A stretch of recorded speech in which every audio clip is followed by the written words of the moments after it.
Assalamualaikum warahmatullahi wabarakatuh.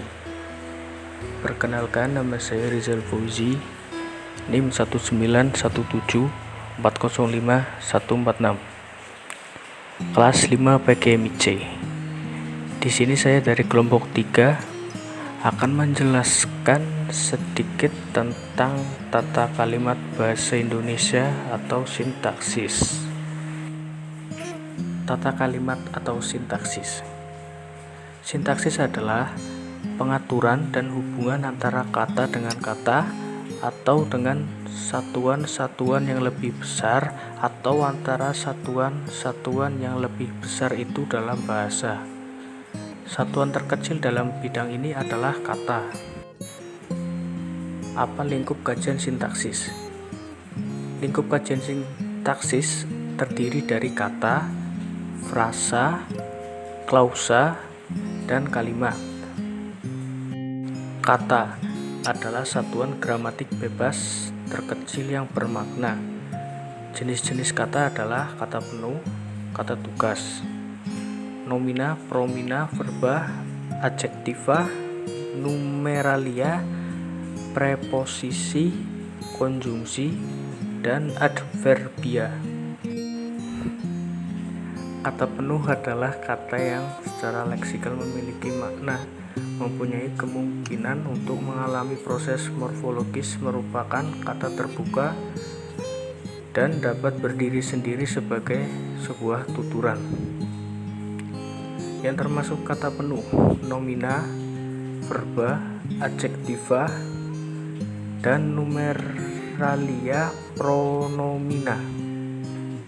Kata tugas adalah kata yang secara leksikal tidak memiliki makna, tidak mengalami proses morfologis, merupakan kata tertutup, dan tidak dapat berdiri sendiri sebagai sebuah tuturan.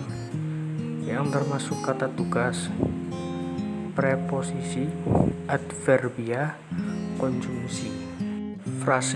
Frase adalah satuan gramatik yang terdiri dari atas dua kata atau lebih yang tidak melampaui batas fungsi.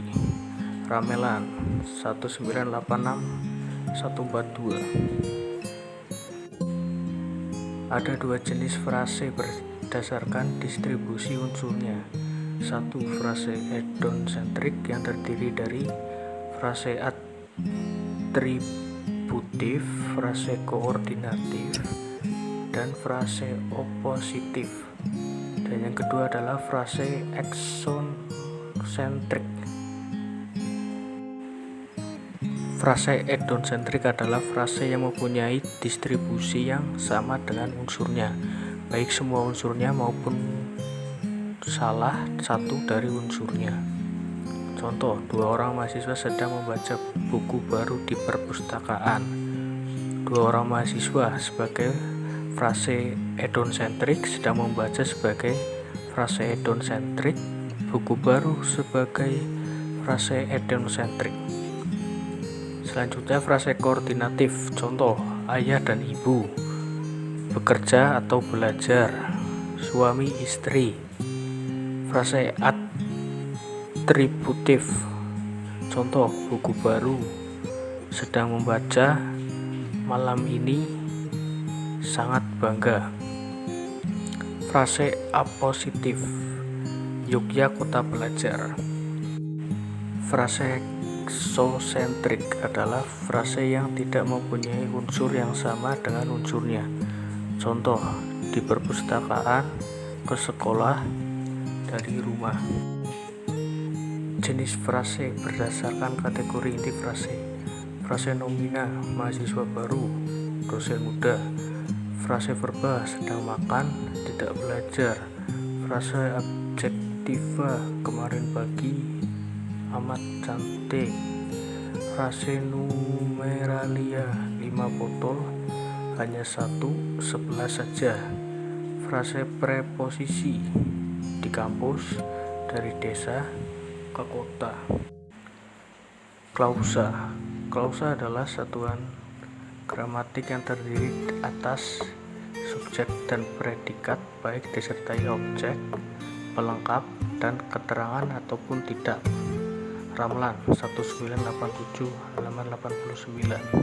Setiap konstruksi sintaksis yang terdiri atas subjek dan predikat tanpa memperhatikan intonasi atau tanda baca akhir dan merupakan bagian dari konstruksi yang lebih besar atau TPPPI. Klausa, subjek, predikat, objek, pelengkap, keterangan. Penggolongan klausa berdasarkan unsur internya. Klausa lengkap terdiri atas subjek ditambah predikat atau predikat ditambah subjek. Klausa tak lengkap, predikat disertai objek, pelengkap, dan keterangan. Berdasarkan ada tidaknya kata negatif yang tidak gramatik menegatifkan predikat. Klausa positif tidak memiliki kata negatif yang secara gramatik menegatifkan predikat. Klausa negatif memiliki kata negatif yang secara gramatik menegatifkan predikat. Belum, tidak, tak, tiada, bukan, jangan. Berdasarkan kategori kata atau frasa yang menduduki fungsi predikat. Klausa nominal, klausa preposisi, klausa verbal, klausa adjektif, klausa numeralia. Klausa lengkap, contoh, anak itu sangat cerdas. Klausa tak lengkap, contoh, membantah, dirinya terlibat.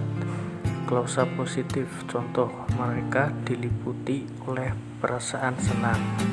Klausa negatif, contoh, mereka tidak malas. Klausa nominal, contoh, dia karyawan suatu perusahaan. Klausa verbal, contoh, Ahmad sedang membaca novel. Klausa adjektifal, contoh, dia benar-benar anak yang jenius. Klausa preposisi, contoh, orang tuanya di rumah. Kalimat adalah satuan bahasa terkecil dalam wujud lisan atau tulisan yang mengungkapkan pikiran yang utuh. Alwi 2003 halaman 311. Dalam wujud lisan, kalimat diucapkan dengan suara naik turun dan keras lembut, di sela jeda, dan diakhiri dengan intonasi akhir yang diikuti oleh kesenyapan yang mencegah terjadinya perpaduan ataupun asimilasi bunyi ataupun proses fonologis lainnya. Dalam wujud tulisan huruf Latin, kalimat dimulai dengan huruf kapital dan diakhiri dengan tanda titik, tanda tanya, atau tanda seru. Sementara itu, di dalamnya disertakan pula berbagai tanda baca seperti koma, titik dua, tanda pindah, dan spasi. Struktur kalimat dasar. Kalimat dasar adalah kalimat yang satu terdiri atas satu klausa, dua unsur-unsurnya lengkap, tiga susunan unsur-unsurnya menurut urutan yang paling umum, dan empat tidak mengandung pertanyaan atau pengingkaran. Pola kalimat dasar. 1. Berdasarkan kategori katanya. Fn ditambah Fn, Fn ditambah Fv, Fn ditambah Fa, Fn tambah Fnum, Fn tambah Fprep. 2. Berdasarkan kategori struktur fungsinya. Subjek kurangi predikat, subjek kurangi predikat kurangi objek, subjek kurangi predikat kurangi pelengkap, subjek kurangi predikat kurangi keterangan, subjek kurangi predikat kurangi objek kurangi pelengkap, subjek kurangi predikat kurangi objek kurangi keterangan. Fungsi sintaksis unsur-unsur kalimat. 1. Fungsi predikat merupakan konstituen pokok yang disertai konstituen subjek di sebelah kiri dan jika ada konstituen objek pelengkap dan atau keterangan wajib di sebelah kanan. 2. Fungsi subjek merupakan fungsi sintaksis terpenting yang kedua setelah predikat yang pada umumnya berupa nomina, frasa nominal, atau klausa. 3. Fungsi objek merupakan konstituen kalimat yang kehadirannya dituntut oleh predikat yang berupa verba transitif dan kalimat aktif. 4. Fungsi pelengkap sering dikacaukan dengan objek karena keduanya sering menduduki tempat yang sama, yakni di belakang verba. 5. Fungsi keterangan merupakan fungsi sintaksis yang paling beragam dan paling mudah berpindah letaknya. Kehadirannya bersifat mana suka, biasanya berupa frasa nominal, frasa adverbial.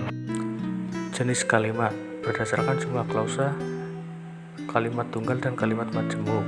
Berdasarkan bentuk sintaksisnya, kalimat deklaratif atau kalimat berita, kalimat imperatif atau kalimat perintah, kalimat interogatif atau kalimat tanya, kalimat eksklamatif atau kalimat seruan. Berdasarkan kelengkapan urusannya, kalimat lengkap dan kalimat tak lengkap. Berdasarkan susunan subjek dan predikat, kalimat biasa dan kalimat inversi. Berdasarkan peran fungsi sintaksis, terutama subjek, kalimat aktif dan kalimat pasif. Berdasarkan cara pengungkapan, kalimat langsung dan kalimat tak langsung.